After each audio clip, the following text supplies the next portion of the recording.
Welcome. It's February 1st, 2022. I'm Joe Weston, and we're here for our online global practice for reviving the global heart. Happy New Year, happy Lunar New Year to those of you who are celebrating that or are aware of that. It's always a beautiful day to think about new beginnings and how to frame this year. And it's felt very, very powerful for me, and as I hear from many people. And I want to actually talk about this idea of a lunar cycle, or this idea of new beginnings, in a sense. But I first want to say, as always, we gather with people who come for the first time, people who come on a regular basis. And what we're here to do is to support one another, to create community, to hold space with this vision of holding in our hearts this idea of a world of lasting peace, the possibility for lasting peace, or even considering that it's already here. We just can't find it, or we can't see it. That it's not, and I think that's a way of framing it. That's also something very lunar in that, is that we are so wired from a very Western, I would say Western perspective, that we have to attain something. We have to show our credentials. We have to get degrees, and we have to show a certain level of, yeah, look how hard I've worked and how much I've persevered. And then I can feel worthy or something. And that's shifting. That paradigm, I really believe, is shifting. And what if it's not a question that we have to attain and create something, but that it's already here and we simply have to find it, or we simply have to create the space for it to emerge on its own? And that is very much what I would think when I think of a lunar perspective, that it's a solar perspective, which is more manifestation, this idea of what's unfolding. And in a sense, what we're here to do is to hold space for that through the World Wide Web, as we all share in a common vision of allowing that very thing to emerge, that which is emerging. And this idea of the lunar cycle for me is about transitions. When I think of that, it's about understanding, and from Taoist philosophies that I work with a lot, I always say, and very quickly to give what is Taoist philosophy, it's basically the idea that everything in the universe is in constant motion. It's not, there's nothing that is inherently concrete, that doesn't have causes and conditions from other things. Everything's in motion. And we talk about that in Taoist principles from the yang and the yin.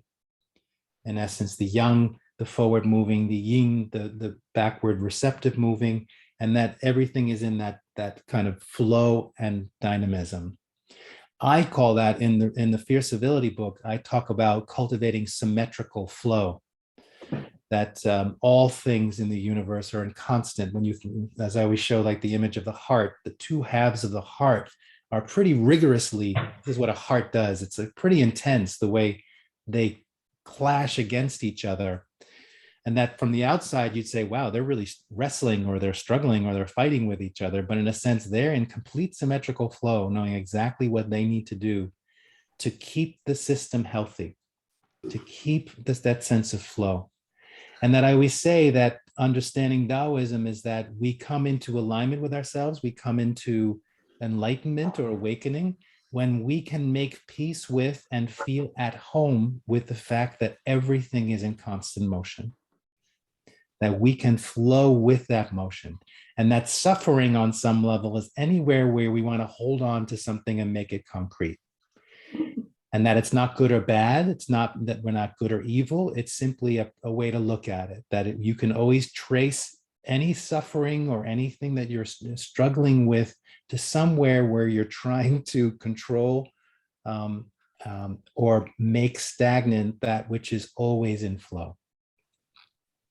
And I want to bring that in terms of how we're looking at this culture of lasting peace, and how we, reviving the global heart, to bring it back to fluidity, to bring it back to flow, is to see where it's stagnant. And I don't know if I've talked about this in here, but in the Fear Civility book, an important component is understanding the journey of transition, that we are in an accelerated sense of transition. Now, you might say that throughout history, we've been in an accelerated sense of transition, but simply because why not just say that we're special, that this time is really, that is a special time of transition. And I use a model by William Bridges, who in the 1950s developed something for organizational development for corporations and to understand the psychology of transition. And what he would say is that there's a difference between change and transition. That change is the external forces. I don't know if you're hearing, that's Ziggy. Can you see Ziggy? Hey, Ziggy. There's Ziggy. Hey, Ziggy. Sweetness. Ziggy's here to meditate with us. Change is the external forces, transition are the internal psychological forces. And that this is a fundamental core of the work that I'm doing, because we're in transition and there are many external forces that are causing that, and we may not have control of that. And a lot of the work I do is, where do we find our own sense of internal power in times of uncertainty and anxiety? And that our capacity to move through those transitions has to do with our own psychological makeup, trauma history, how much we have to lose, so therefore our privilege, how much is at stake to let go of the old. And all of that determines how we are functioning in this moment, in this time of transition.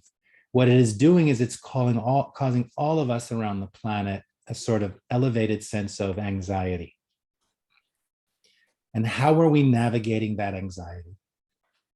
And that basically is the essence of what I'm seeing unfolding, and how we can move ourselves through this journey and support others on that. And there are 3 phases, according to Bridges, of the journey of transition. And it's interesting to see where each one of us are on that journey in any given thing. The first part is letting go of the old.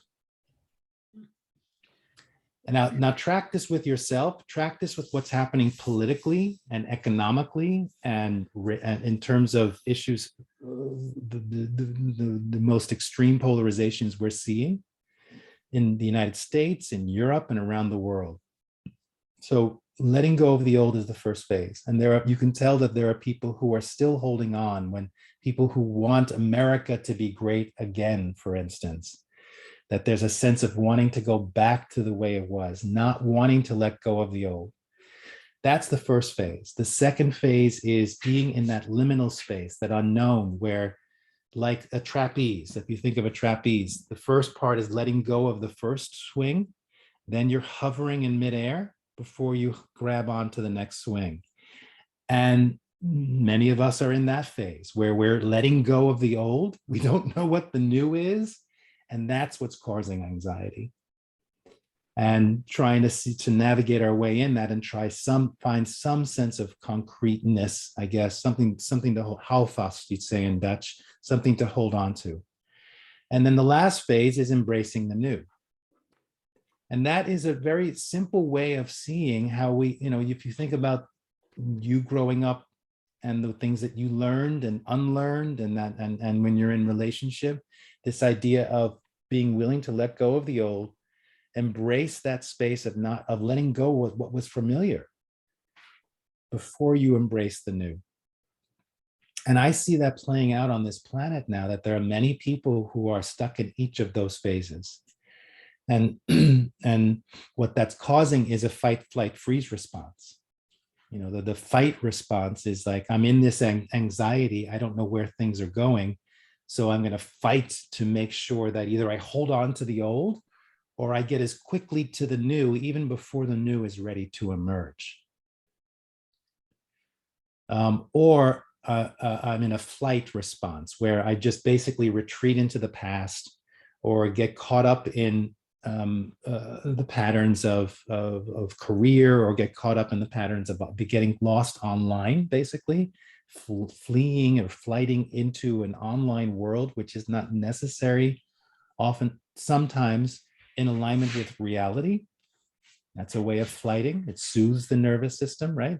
So does fight. It soothes the nervous system in a way, helps you think you're helping mitigating the anxiety. And then there are those who are in this freeze response, like, I can't do anything.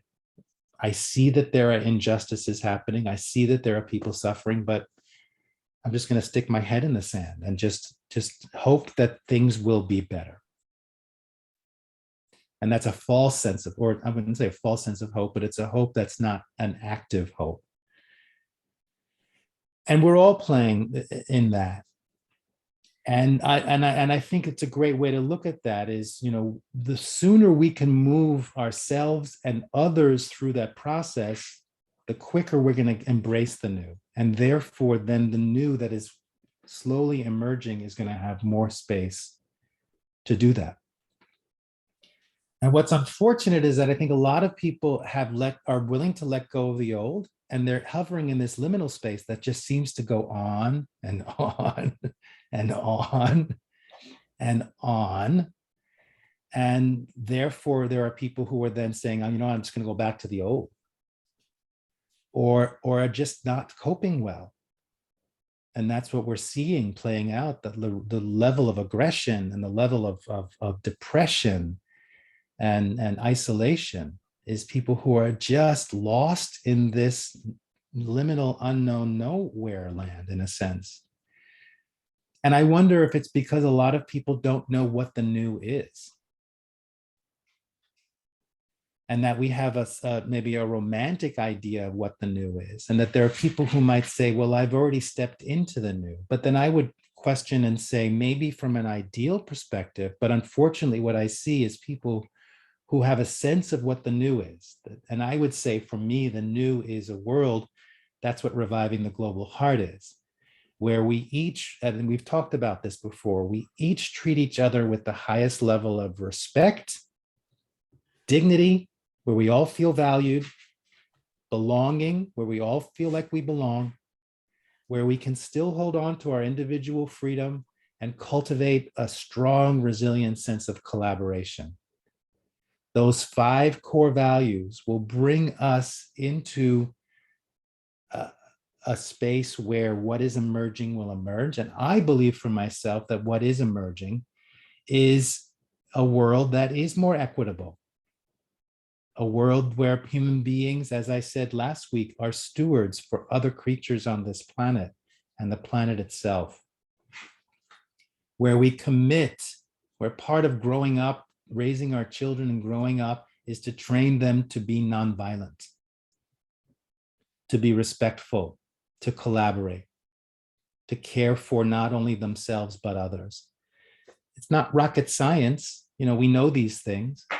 And that, in a sense, will transform a world where there is more equality, there is more equity, where the issues, where there is less war and all of that.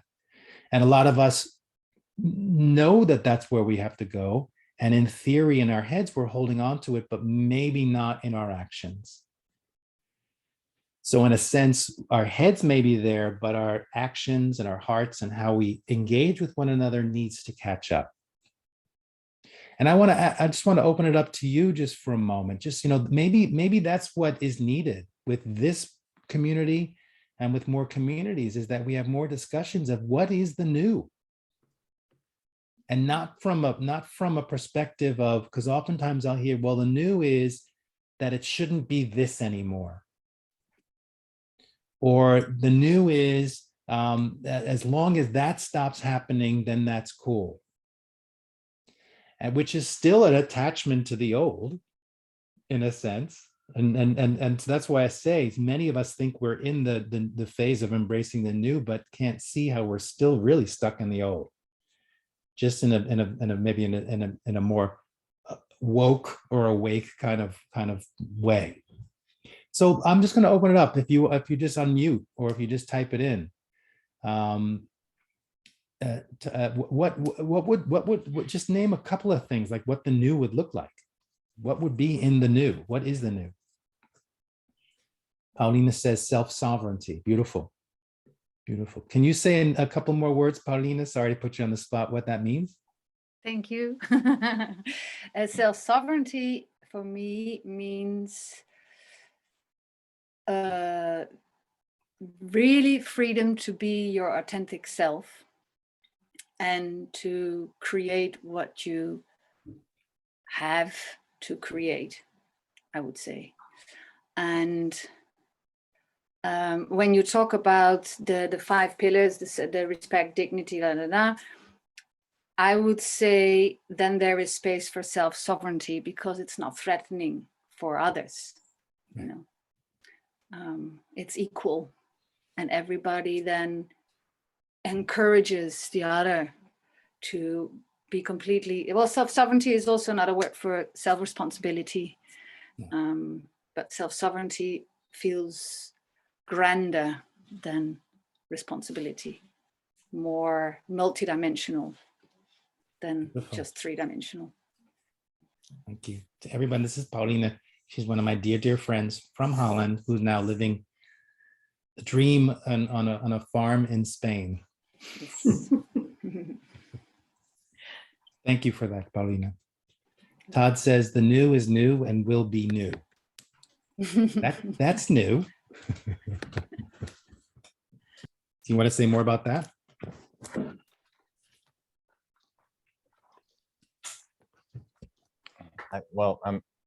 I don't want to say too much, so I'll say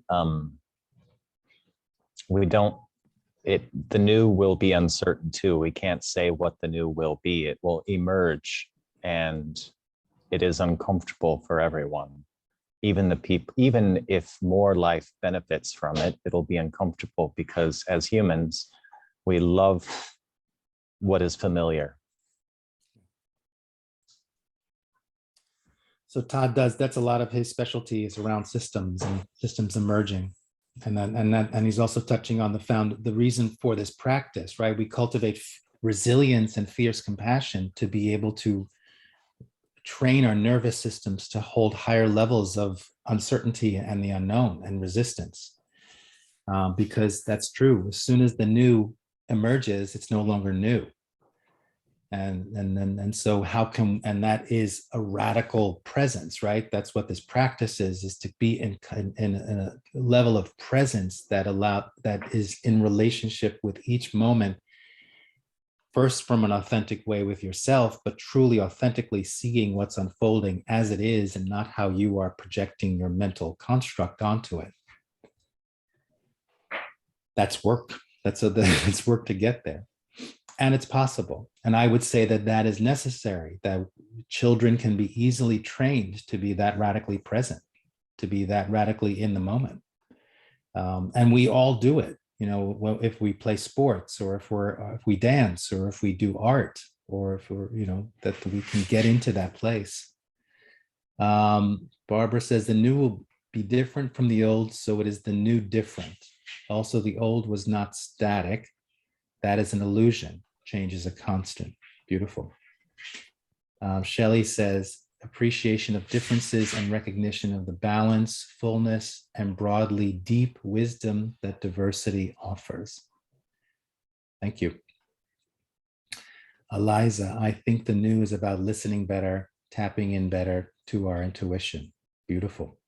And Cheryl says, the new will be sustainable, building sustainable, growing, blooming, interconnected abundance. Okay, I'll take some of that. So I think this is something to think about, that I want to connect this with why we're doing this practice, and that I add elements to it, but the practice is always the same. The structure of it's the same, and I generalize it by saying it's about cultivating resilience and fierce compassion, because in that all of these elements that you're speaking to, a way of being in the future, is what we're looking towards in this. And that is necessary to be, as I say, true nurturers and protectors of what's unfolding on this planet. any, in any of those traditions that whatever they are, you're trained to be able to be more of service to the community and to things as they unfold. So let's do our practice. Then we'll have time to reflect more afterwards. As always, sitting in a posture where you can cultivate how I define resilience as a combination of presence, awareness, balance, and flow. That in a sense that's what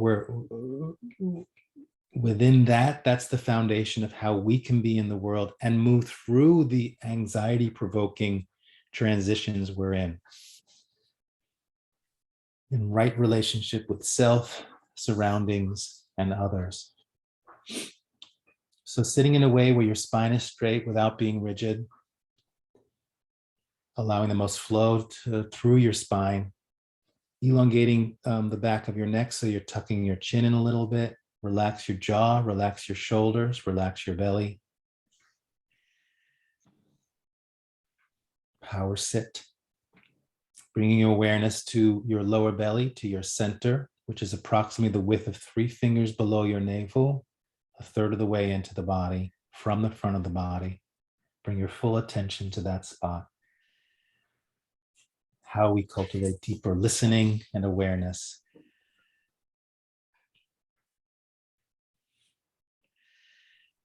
Centered, here, your center of personal power,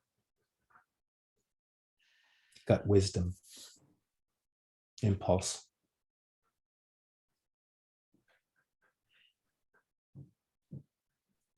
From your center, become aware of your contact points, the parts of your body that are connecting with what you're sitting on and the ground.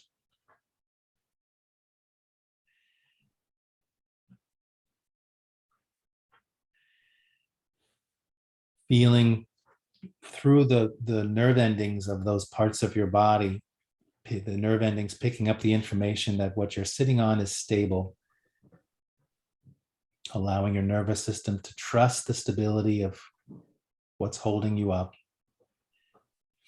and allow yourself to be held.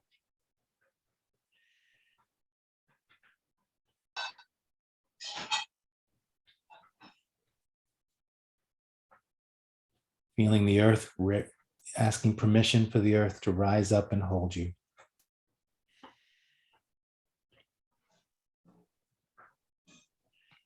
With that sense of being held from your center, become aware of your physical body.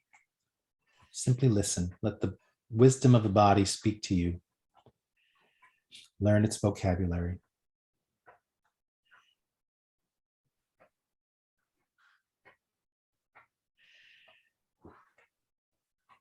From your center, become aware of your emotions, your emotional body. Almost seeing your emotions that are most present to you right now as information. What information do they have for you in this moment?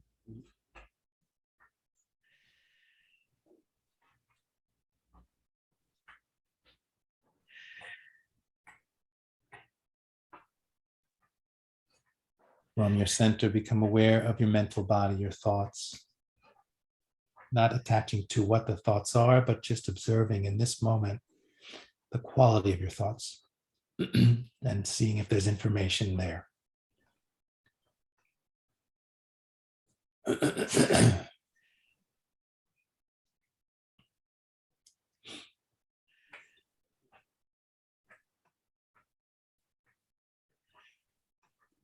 Maintaining connection with your core, now bringing awareness to the middle of your chest or your heart, where your heart power resides.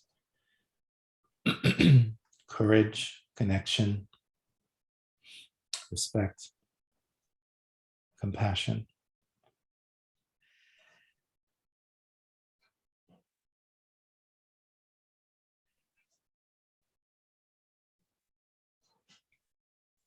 And from your center and from your heart, coming in contact with that part of you that has connection with something larger than yourself. And in this moment, from that place, become aware of what your connection might be in this moment to something larger than yourself.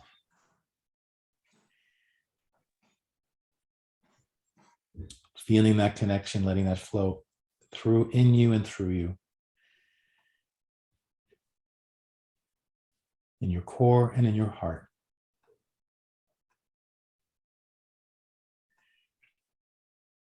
And with this renewed sense of connection with yourself in this present moment, extend that out now, your sense of self, to your personal boundaries in all directions. Filling the space from your core and your heart to your personal boundaries with a sense of safety,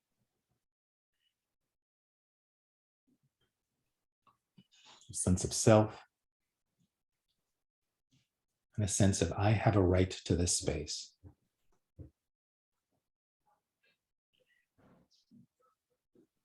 With this now awareness, deeper awareness of yourself in this present moment, from your center and from your heart, take a full breath in.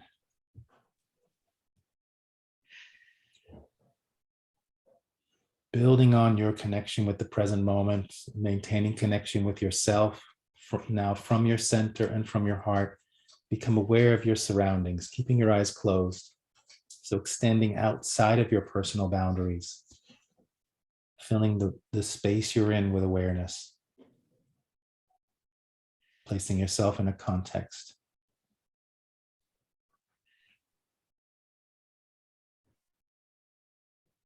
Now with this awareness of yourself and your surroundings, take a full breath in.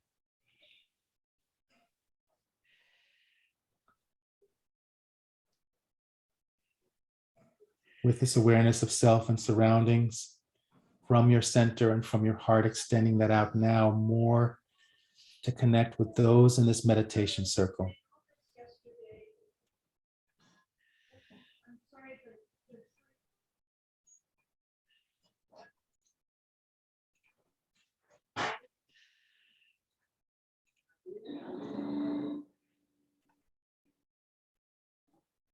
From your heart and from your core, connecting with those in this meditation circle, getting a sense of simply with your presence and awareness, how you might be impacting them, how they might be impacting you.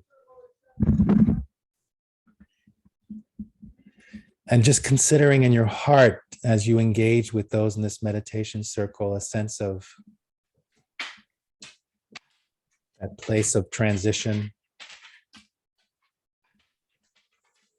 And just activating in your heart that compassion and an appreciation for how each person in this meditation circle is doing such a great job of managing the anxiety of this change and transition.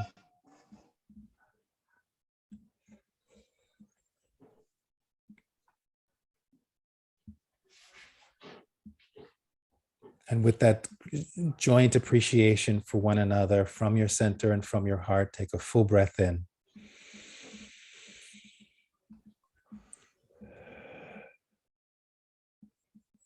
Carrying this with you, your sense of self and surroundings and those in this meditation circle from your center and from your heart. Now becoming aware of all human beings, beginning first with those human beings you would label loved ones. Who arises in your heart? What faces do you see? Groups of people, individuals.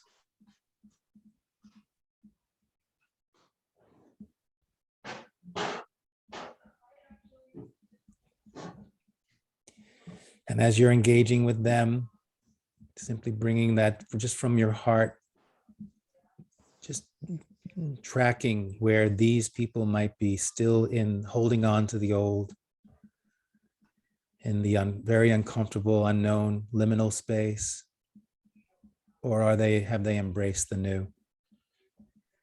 And with compassion, just honoring their journey wherever they are. And from your heart, blessing them with a wish that they find their way with fluidity and flow through that transition as we all step into the new.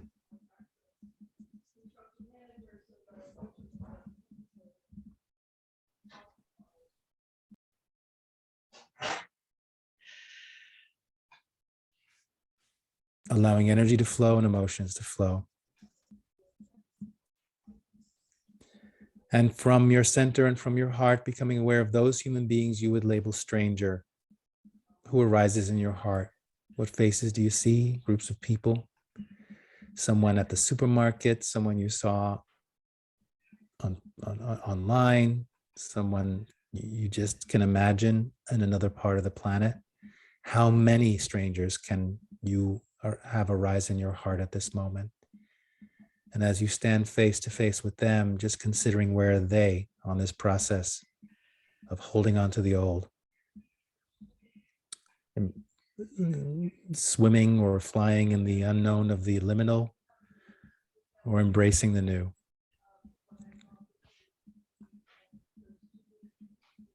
And activating in your heart that sense of compassion that we're all trying our best to manage our levels of anxiety.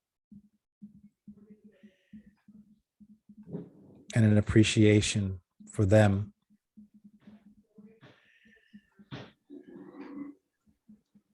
Ways that they have to navigate their circumstances that we couldn't even imagine.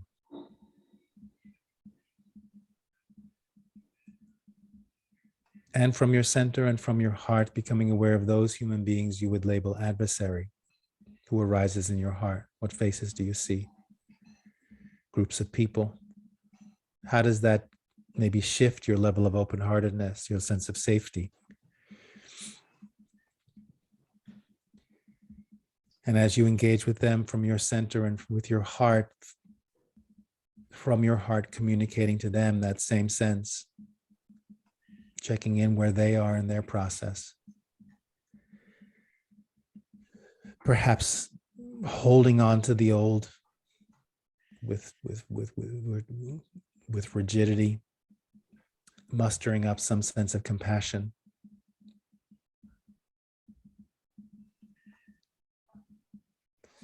And blessing them that maybe somehow they may find their way to let go of that, embrace the unknown, and have the courage to let go of the old.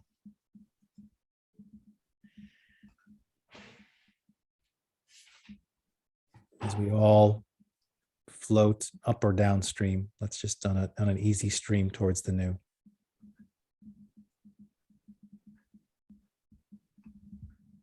And can you maybe see in these loved ones, strangers, and adversaries a sense of opening, a sense of anywhere there's rigidity and hardness, that's softening.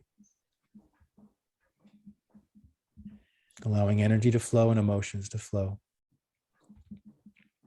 As we all stream easily towards the new, building new sustainable models, interconnected abundance, tapping into a better way of using our intuition,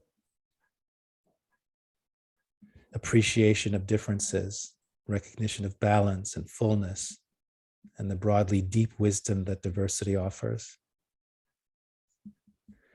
Stepping into a deeper level of empowered and embodied self-sovereignty for ourselves, inspiring others to do the same. Understanding that change is constant and that in every moment the new unfolds into something new. And actually finding the joy in that.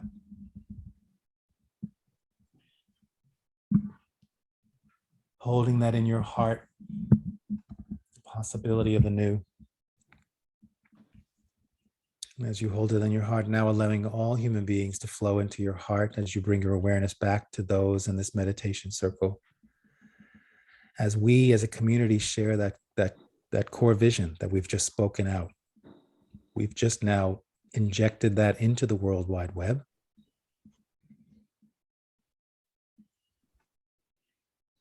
And in our hearts, each one of us saying together, may it be so.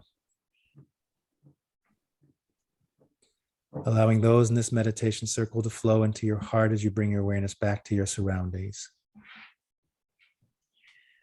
Allowing your surroundings to flow into your heart as you bring your awareness now back to yourself.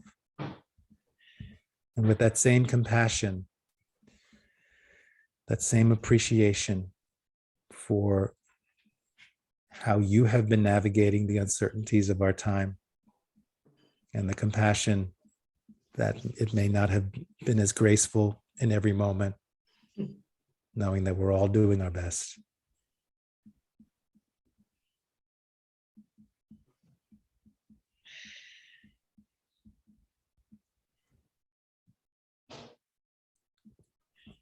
Allowing it to flow into your heart with self-compassion.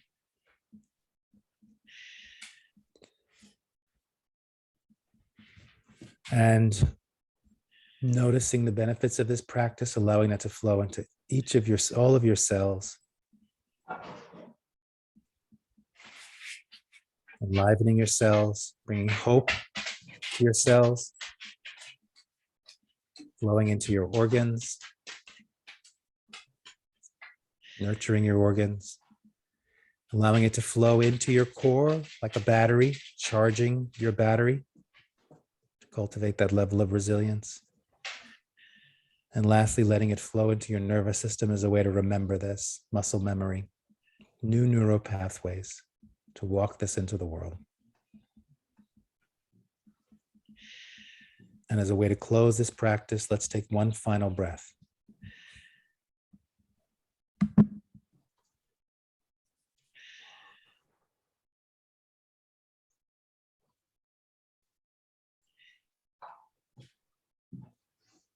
And slowly open your eyes, look around the room, stretch your body, shake your body.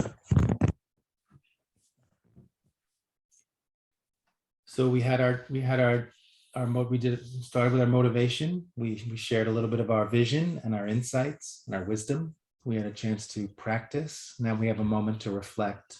Anybody want to share anything that came up for you in the talk or in the practice itself?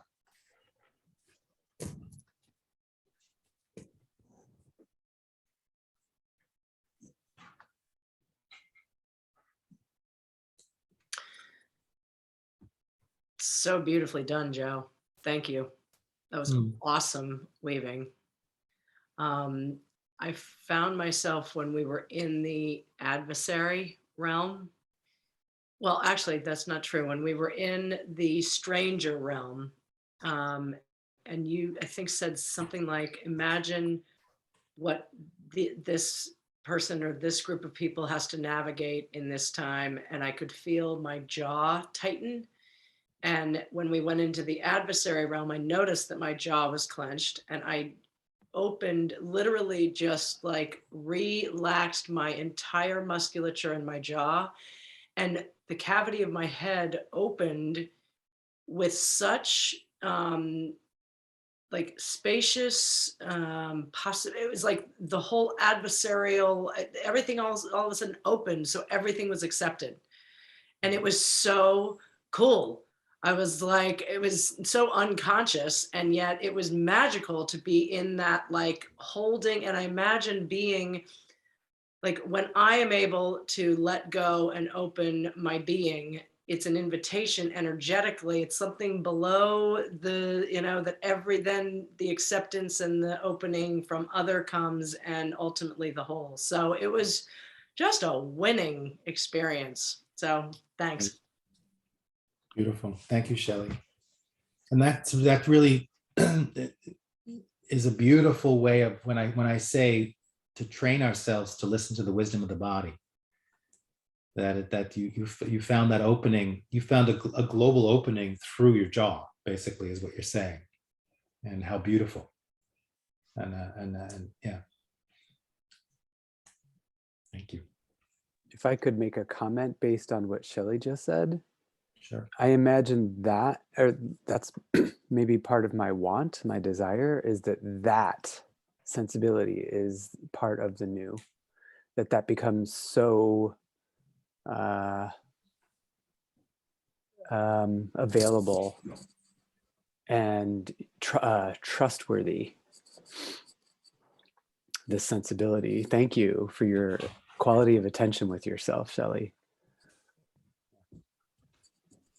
Thank you, Rio, for that witnessing of Shelley, and I love that's that let's hold that's just normal, that children are taught that, right? That's just part of, and that's, I call it a technology, like, children are taught. I mean, I think it's amazing to see that babies can do this, right? They've already learned how to swipe. The babies are wired, their nervous systems are wired for technology. But what we're doing here is we're bringing in ancient technologies in a sense. I think Rio, you know what I'm talking about. Yeah. Thank you.